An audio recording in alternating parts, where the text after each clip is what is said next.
Hey everybody, happy Sunday and welcome to episode 15. I hope everybody's having a great weekend. Today I'm going to be talking about a wonderful black and white film and one of my favorites starring the incredible Vincent Price. That's right, I'm going to be talking today, guys, about The Last Man on Earth. This film, hold on one second, guys, came out in 1964. It was shot in 1961, if I'm not mistaken. I'm going to give you a little background info before I get started.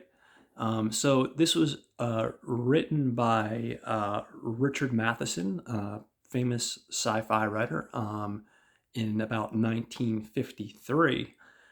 And about the time of 1960 came around, the British film production company Hammer Films was originally very interested in making this film, and they commissioned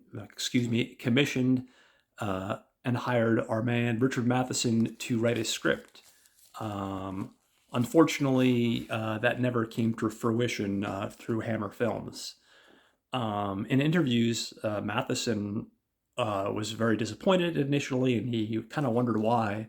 And he found out later on through the people at Hammer Films that it had nothing to do with like the quality of the script or anything along those lines. It just unfortunately at that period in time, Hammer Films was dealing with some serious issues, excuse me, in regards to censorship in their films. They were getting really harassed, and they saw this script and they were like, you know what, maybe we better not take a chance on this one. So what ended up happening was they ended up selling the rights to the film to a producer for the American company AIP, otherwise known as American International Pictures. So they sold the rights to a guy named Robert Lippert there over at American International Pictures (AIP), and Mathen was still excited. You know, he's like, you know what, this is a cool opportunity. I can, take my script and turn it into a really good film. He was further allured in by Mr. Lippert because Mr. Lippert originally told him that. Hold on one second, guys. Fritz Lang, the director of such films as like Metropolis and stuff like that, was going to be directing it. Well, it ended up turning out that wasn't the case. Unfortunately, they couldn't get Fritz, and they ended up with two directors, which I'll go into in another minute. Um, it was written, like I said, by Matheson, but we did have some other writers along for the ride. We had a guy named Furio Moretti and a guy named William F. Leicester. They also took their hands at dipping their hands in the inkwell and taking their turn at the script. Matheson at this point was starting to get a little bit discouraged. And then to make matters worse, when he read the changes they made, he was like, I just want to take my name off it altogether. Someone luckily spoke to him and said, hey, listen, you might not want to do that because if you relinquish your name from it altogether, you're not going to have any chance of making any money off it down the road, which is something that normally would happen in a lot of times. You get your initial payment and then, a lot of times you get other dollars that come through. So what he ended up doing was he ended up going under the pen name, excuse me guys, I'm using my cheat sheet here, of Logan, hold on one second, why can't I find it? Did I not write this? Logan Swanson, I'm sorry, there we go, it's right in front of me, guys. So he went under the pen name of Logan Swanson, that's what he's credited as. What's interesting about this film, a couple things. Number one, like he didn't like the final screenplay. He didn't like the fact that they dabbled with it. But later on in his career, he said, you know what, it wasn't that bad. And he said some of the touches, the changes, that they were okay. And actually, he ended up, I think, out of all the stuff that got made into feature films, he ended up stating that it was actually the best one they did. It still wasn't perfect, but it was the best one that they did in his opinion. Some of his other reservations were when they cast Vincent Price, although he liked Vincent Price as an actor, he never saw Vincent Price as like an action actor. And he always thought someone like Gregory Peck or, would be a perfect choice for this or something like that, Vincent Price doesn't come off as the action guy, which is understandable. If you've seen most of Vincent Price's horror films or even some of his non-horror films, he's not really known as an action guy. And even in this movie, there's not a lot of like crazy action sequences. There's a lot of him walking around and walking the city and stuff like that. And it works, guys. It definitely works. So I think it's well worth your time, and I'm going to go some more into that in a little bit. I'm going to get back to some of the details. So like I said, our man Matheson did not have, ended up having the sole credit as the screenwriter. It was the other two guys that I mentioned. It was also directed, oddly enough, by two guys. And this is also interesting. They hired a guy named Sidney Salco, and then they also hired a guy named Ubaldo Ragonia. Most of this film was shot in Rome, Italy, so they ended up using a lot of crew people, writers, and actors that were Italian. Now, as far as who actually directed this movie, it's weird because we have a couple different cases of people saying that like Sidney Salco, directed most of it. Like that's what Price said. He directed like 90% of it. But then there are other people that saying that Ubaldo Ragonia directed most of it. Vincent Price said in one of his interviews that Sidney Salco did most of it. I think other people think that maybe Ubaldo came back and did some reshoots and changed a couple things. This film was shot for about $300,000. Never really killed it at the box office. I don't have those exact stats in front of me of what it made, but I know it didn't make a killing at the box office. It did acquire a very cult status over the years, and I think a lot of people regard this as one of Vincent Price's best films. Not everyone.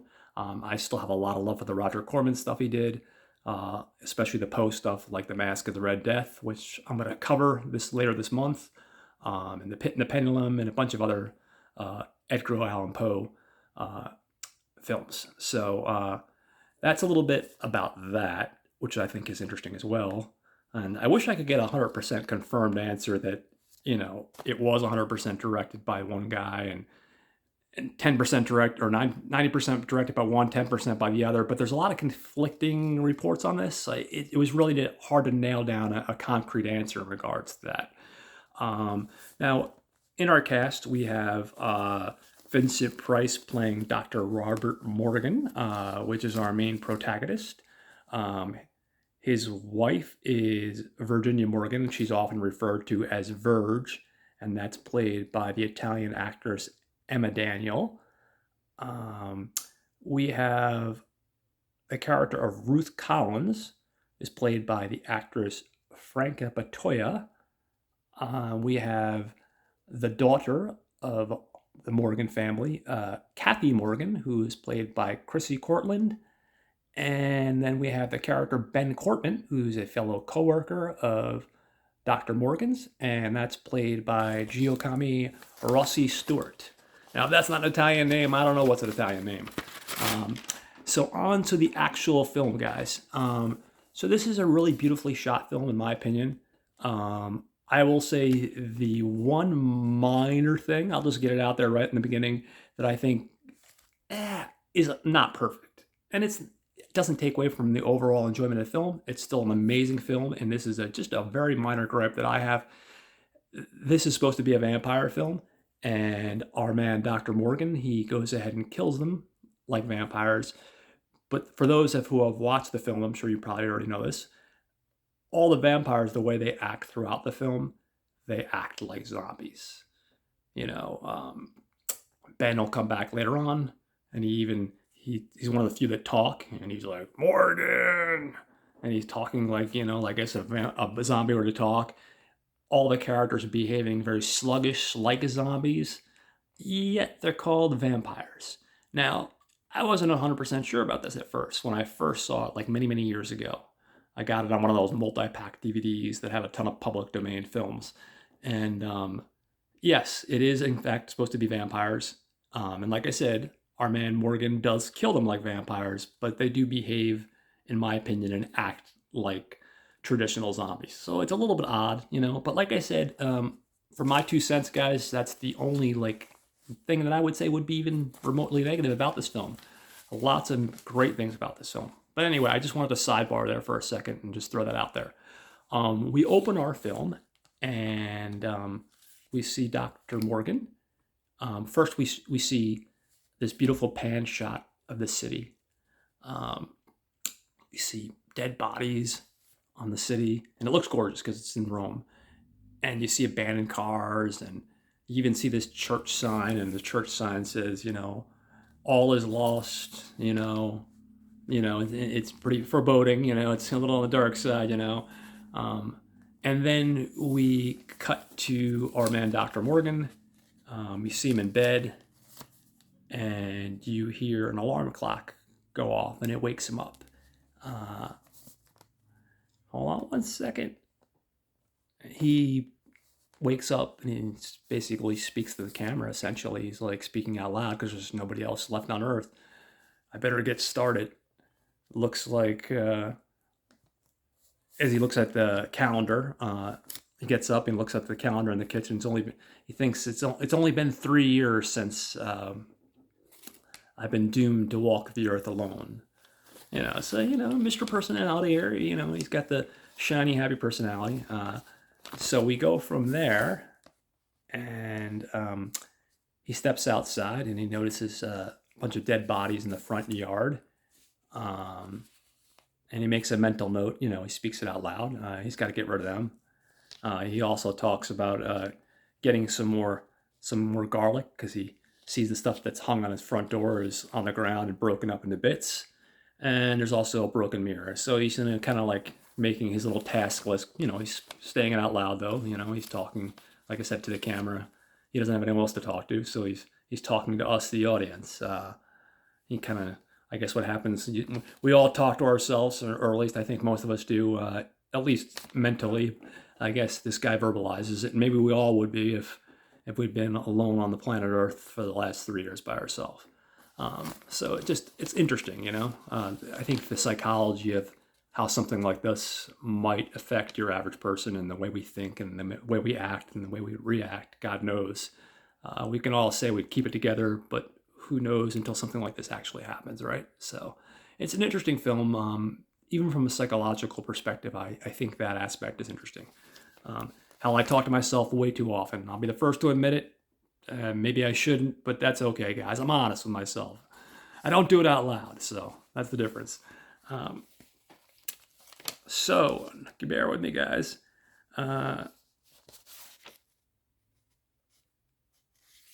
Okay, next we have he throws the bodies in the back of his car, which is a hearse, of course. You gotta have a hearse. And he realizes he has to stop by the pits. And he does that. The pits are like this, on the edge of the town, this big cliff, and you see this smoking eternal flame, we'll call it.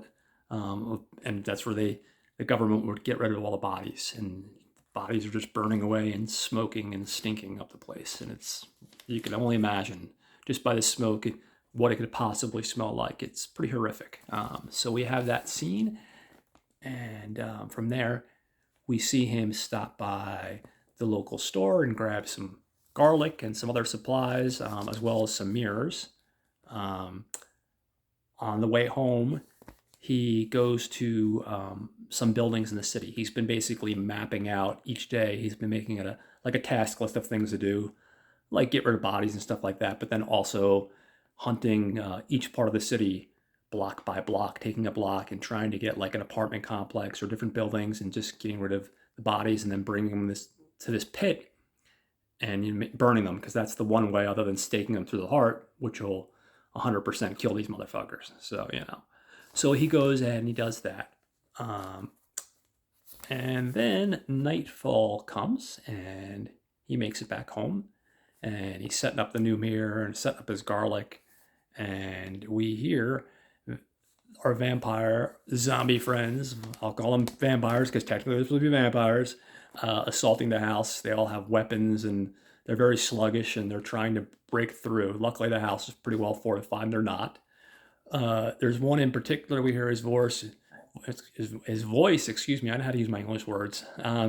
We hear him mouth out, Morgan, we're going to kill you, Morgan. We're coming for you, Morgan. Later on in the film, just a heads up, we find out that's his fellow scientist coworker, Ben Cortlandt. Um, so those guys try to get into the house, and unfortunately, or fortunately, for us and for our man Morgan, they do not make it in the house. What ends up happening is Morgan ends up falling asleep.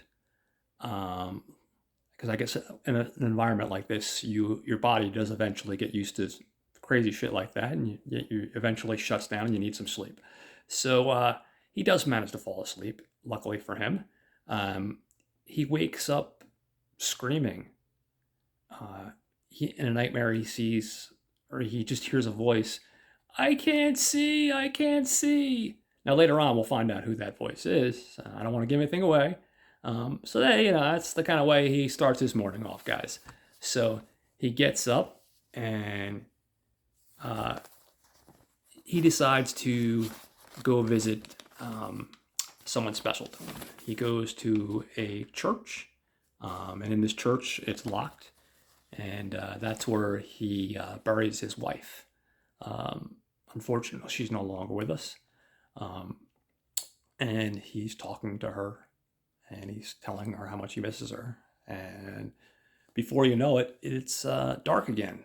So our man's like, "Oh shit, I gotta leave now." So he's he's in frantic mode, and he fights his way out of the church and locks it up again real quick and manages to fight his way through the car and even manages to make it home. Now, when he gets out of his car, they're all coming at him, especially Ben. And he does manage to make it into his house, thankfully. Be kind of bad if it ended here. Not the best way to end a script. And he gets inside and, he's obviously upset and depressed.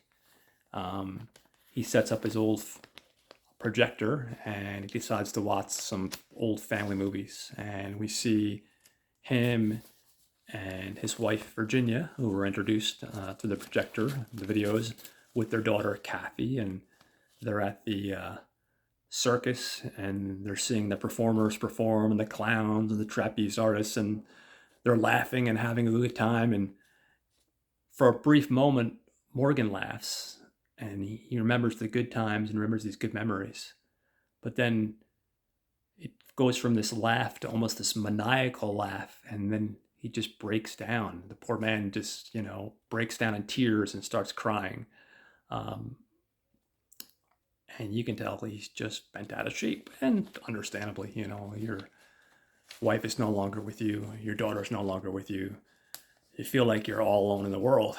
And you have vampire zombies attacking your house on a nightly basis. So, not exactly the best life to live, I guess.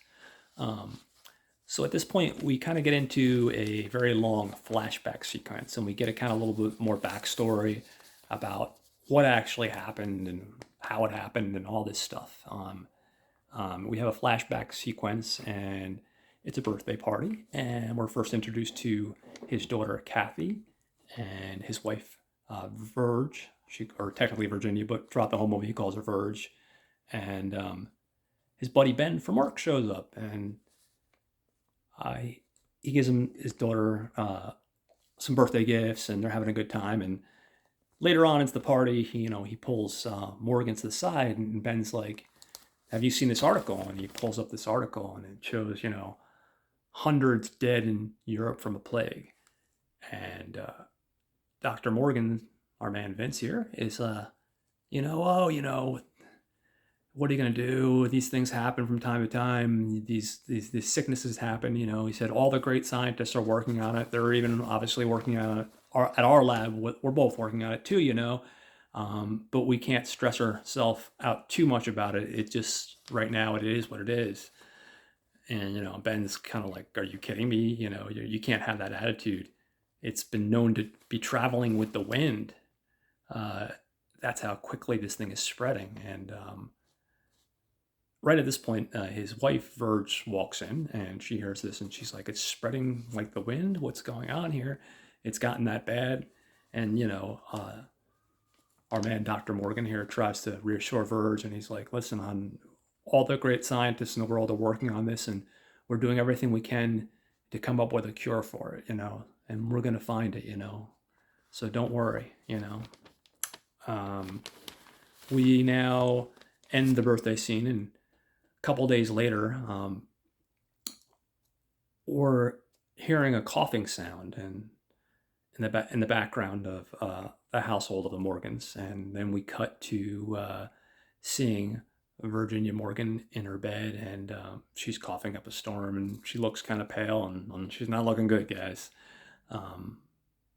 Dr. Morgan walks in. He's like, hon, I love you. Are you okay? He's like, maybe you should just stay in bed today. And she's like, no, I'll be all right. I'll be all right. Trying to not to make a big deal of it. He's like, no, you should really stay in bed. Oh, hold on 1 second, guys. Can't lose my cheat sheet here. Just bear with me for a second here. So just hang tight for one more second here. Okay, so sorry about that, guys. This is how badly I rely on these stupid cheat sheets. So anyway, she at first she's like, yeah, sure, I'll try to take it easy today, but I'm not going to sit in bed all day. We cut to Dr. Morgan, and he's in the kid's bedroom, seeing Kathy, and Kathy's in really bad shape. His daughter, she's coughing. She's coughing. She's saying she's having a hard time seeing, and she's really struggling. And Morgan says, you know what? Why don't we keep her home from school today? And his wife's like, don't you think we should maybe take it a step further and call a doctor? And he's like, no, don't call a doctor right now. That's not the best thing to do. Just let her rest because we don't know how serious it is. So from there, hold on 1 second, guys. He goes to work. He's just like, it'll be okay. Just let her rest. By no means call a doctor.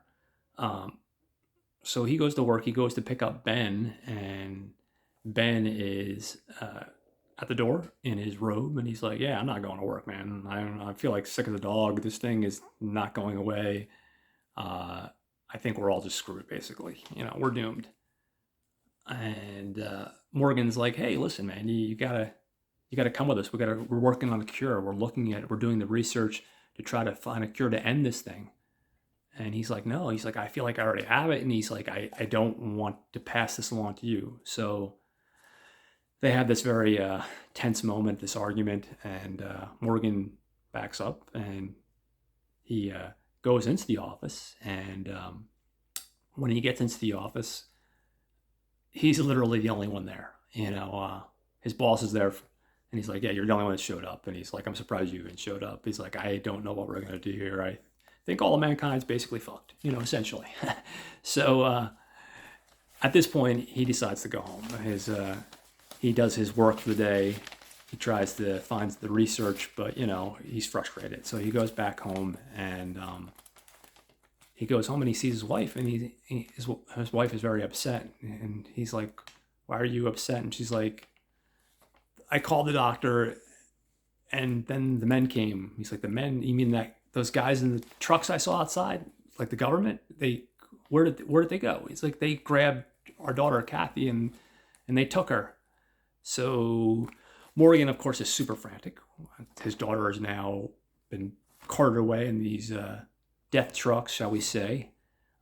He races after what he thinks is the truck. The trucks are all over the street, so he doesn't know which one it is. And he goes to these fire pits, and he's frantic. He's like, which one is the one on, Spruce Street, And they're like, I don't know, man. The guy that's working there, he's like, my daughter, she's in one of these trucks. She shouldn't be in one of these trucks. He's like, my daughter is in one of these trucks.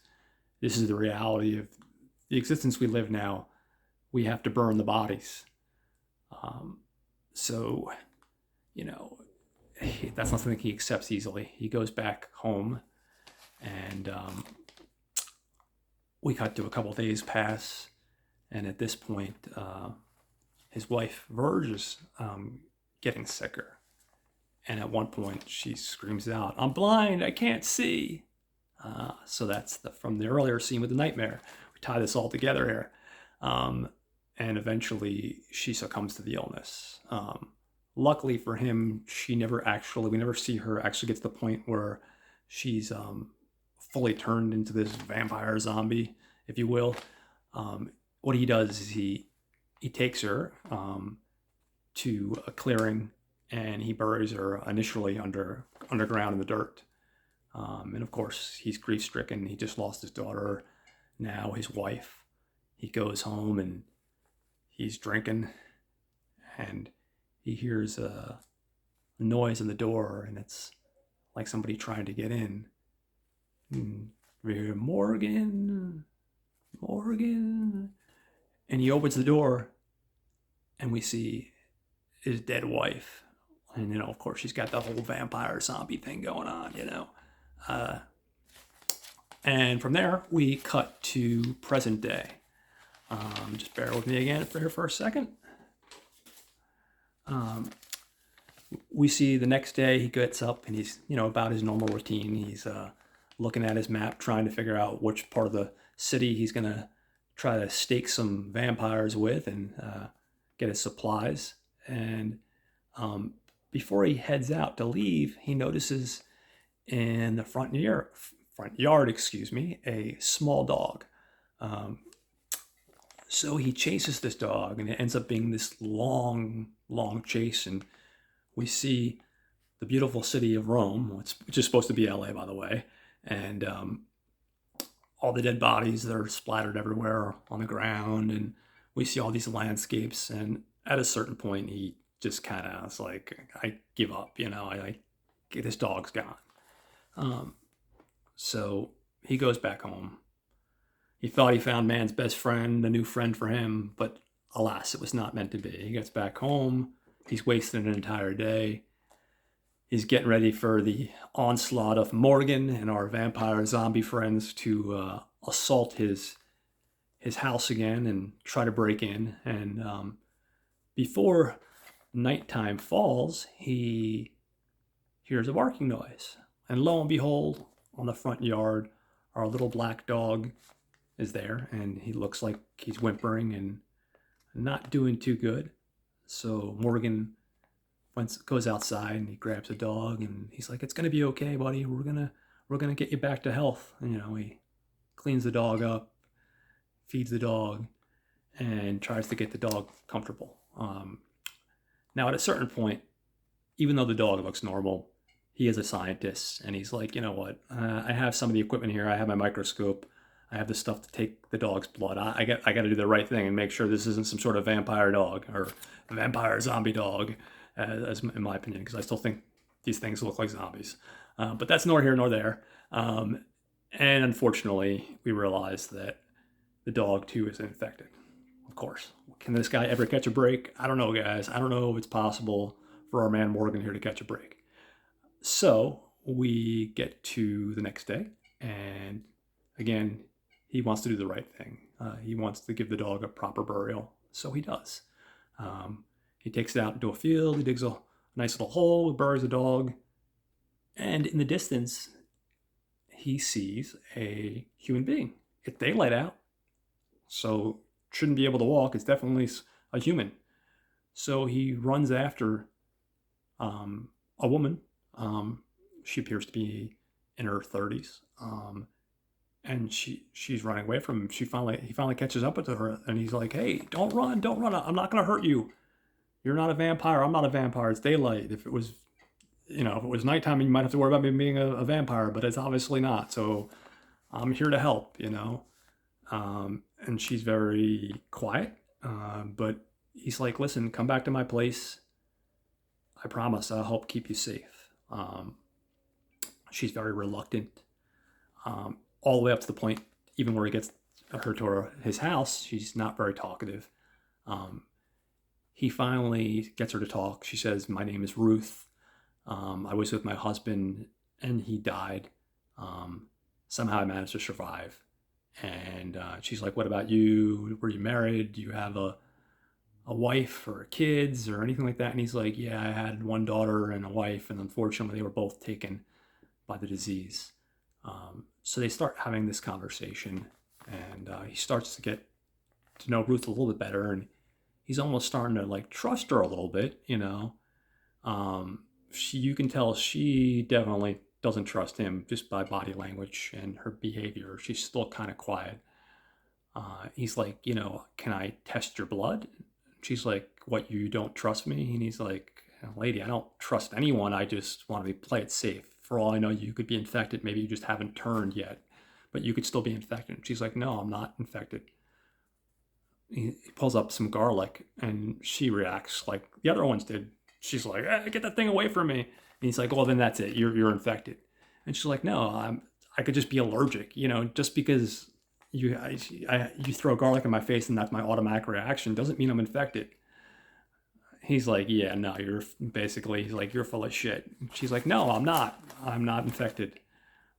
So they get into this long conversation, and at some point, she kind of like sneaks away to another room, and see her pull out like a little needle. Look like she's shooting up some heroin, guys. But she's not.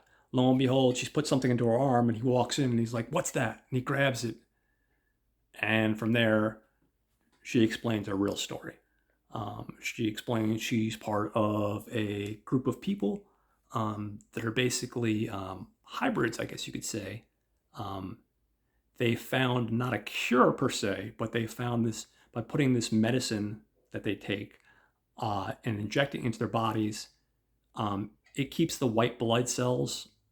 It restricts the amount of the infection. So they're not really technically human per se, but they're not vampires. They're something else. And of course, Morgan's in shock by that. And he's like, "How come I never knew about this? How come I never saw it?" And she's like, "Well, we didn't want ourselves to be known." She's like, "In all honesty, you're considered a monster."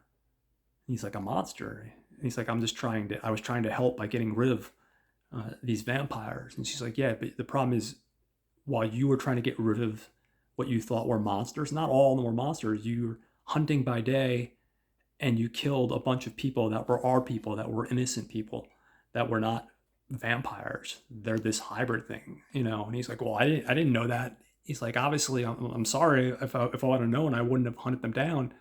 He's like, "Why don't you let me take a blood sample? Maybe we can find a cure, because obviously I've never been infected. For whatever reason, I'm resistant." He's like, "I think it has to do with something that happened years ago. I was bit by a bat years ago, and I think that has something to do with it, but I don't really know 100% sure. And obviously, you're this different thing. You're like this hybrid. You're not quite human. You're not quite vampire." And she's like, "Yeah, no, I don't want you doing that." But she's kind of shook up, and he's like angry because he wants to do that. He wants to try to figure something out. Um, she faints, and while she's unconscious, he takes some of her blood, and he looks at her during a microscope. And what he does is he takes some of his blood, because he knows that he seems to be immune, and he injects it into her. And when she wakes up, she's already looking different. She's looking more human. She's looking healthier. She sees the transfusion taking place, the little IV bag and everything. And he's like, "What happened?" And he's like, "You fainted and fell asleep." And he's like, "While that was happening, I, I isolated. I looked at your blood under the microscope, and I realized that it couldn't hurt to try putting some of my blood, transfusing it, giving you a transfusion, and it looks like it's working, because you look like 100% human. You look 100% healthy, and you don't look like you're infected." And she's like, "No, that can't be. That can't be." And he's like, "No, I think we found a cure for you." Um, and she's like, "Well, and she's starting to become convinced. She's like, well, if that's the case, I have to leave now. And he's like, you can't leave now. It's night. These vampires are going to kill you. And she's like, you don't understand.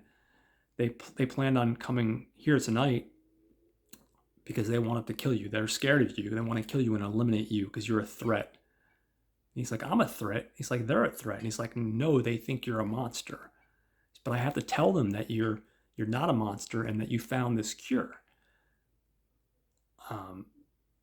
And of course, he's hesitant to let her go because he realizes there are vampires out there, real vampires, not these hybrid ones. They're at least they have a moral ground. They have a heart. They're not these monsters. You know, they're not these horrible things. Unfortunately, what ends up happening next is sadly, her people arrive, and when they arrive, the first thing they do is start taking care of the vampires in the front yard, and then they go after Morgan, and she tries to scream out, "Stop! No, stop! Wait! I have something to tell you," but it's too late, and we see this big long chase scene, and they are going after him, and it's like I said, it's this really cool sequence, and he eventually ends up at the church where his wife was reburied. He dug her up and put her in this church in this coffin, and before she can say anything, they throw a spear into his chest, and he's screams out, "You're a bunch of freaks. I was just trying to help you, and this is what I get," essentially. And he falls to the ground, and unfortunately, he dies. And that is the ending to our movie. Just bear with me for 1 second. It's pretty grim, I absolutely love this movie, guys. Like I said, the biggest issue I have with this movie, if I were to have any issue at all, would be the vampire zombie thing. But I think it's the best movie as far as this particular novel. It's based off I Am Legend by Richard Matheson. There was in, I think, 1972, Charlton Heston did The Omega Man. And then I think I want to say, don't have this written down, but I want to say like 2006, Will Smith did a movie titled directly after the book, I Am Legend. And that's not even a bad movie. I know a lot of people shit on that movie. It's got some CGI that's a little bit dodgy, shall we say. But I think, honestly, this movie, of the three, has the most heart to it. I think it's, for the most part, very well shot. It's very well written, despite Matheson's complaints about the script. I think overall it's a pretty solid script. It's just good stuff. And Vincent Price, the guy is a solid actor. I think a lot of people know him as just being a horror actor, and that's the body of his work that he got kind of like stuck in that category. I think my very first introduction as a kid was, believe it or not, the old Batman TV series with Adam West and Burt Ward. I mean, that was before my time, but I used to see the reruns on in the afternoon when I got home from school, and I just absolutely fell in love with that show. And he played one of the villains, Egghead, in that, and that was my first introduction to Vincent Price. And then along the way, I found the Michael Jackson Thriller video. Well, let's face it, his voiceover is amazing in that. And then from there, as I got a little bit older, I started watching these Roger Corman, Vincent Price collaborations, most of which were the Poe movies, based off Edgar Allan Poe. But it's interesting, if you go back early into his career, like one of his first roles was for, and I wish I'd written this down, was for one of my favorite directors, Samuel Fuller. I think it was The Red Baron. I don't know. If you look up Sam Fuller and Vincent Price, it's early on in both their careers, and he's not playing a dastardly villain or anything like that. And that's another thing cool about this one. He's playing a protagonist in this one. He's playing a guy that isn't the the evil henchman, or not the evil bad guy. He's not winking at the camera.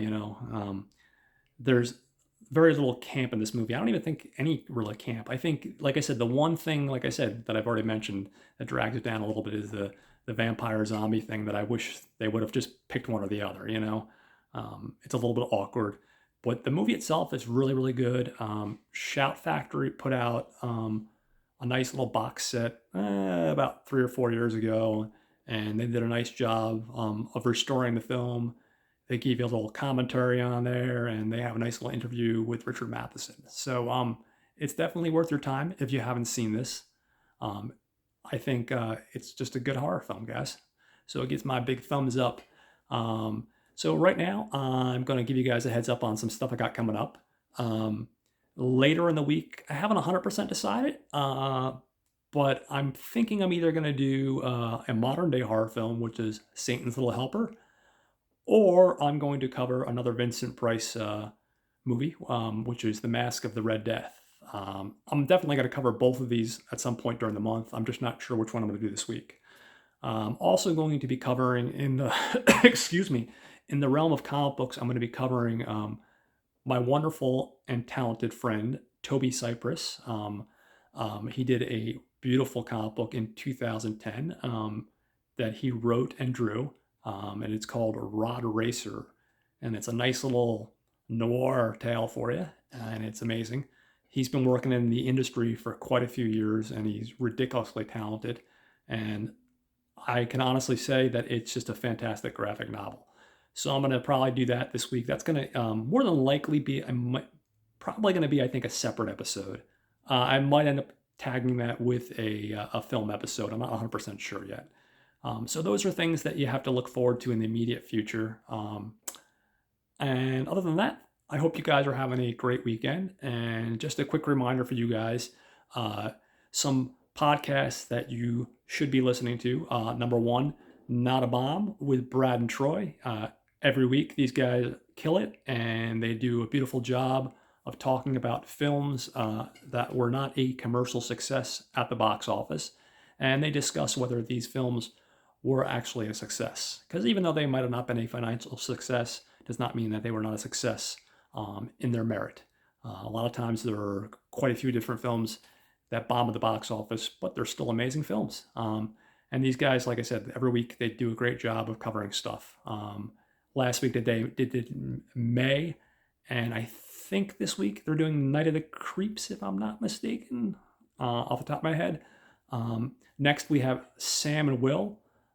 These guys are the Gentleman's Guide to Midnight Cinema. These guys manage to find the most obscure films, and sometimes non-obscure films that I've ever heard of, and they bring them to light, and they do a really great job.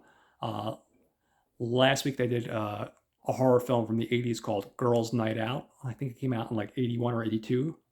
After hearing them talk about what a crazy film it is, I immediately checked it out and loved it.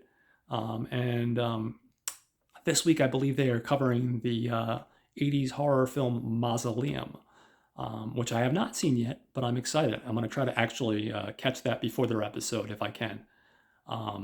And then next we have Watch Skip Plus, and this is with Jose and Justin. These guys cover all the stuff that's coming out in the movie theaters on a weekly basis. They pick a film each week. And then on top of that, they also cover stuff like streaming stuff. And they have a special part of the show, which is called the Plus part of the show. And they'll talk about anything in their life. Like it could be something like an art exhibit. Or last week, Jose talked about a messenger bag made out of cork, which I thought was really interesting. So they have all sorts of different stuff they talk about. And another great show that you guys should all check out. So that's my episode 15, guys. And I look forward to seeing you guys soon for episode 16. I hope you guys have a wonderful weekend.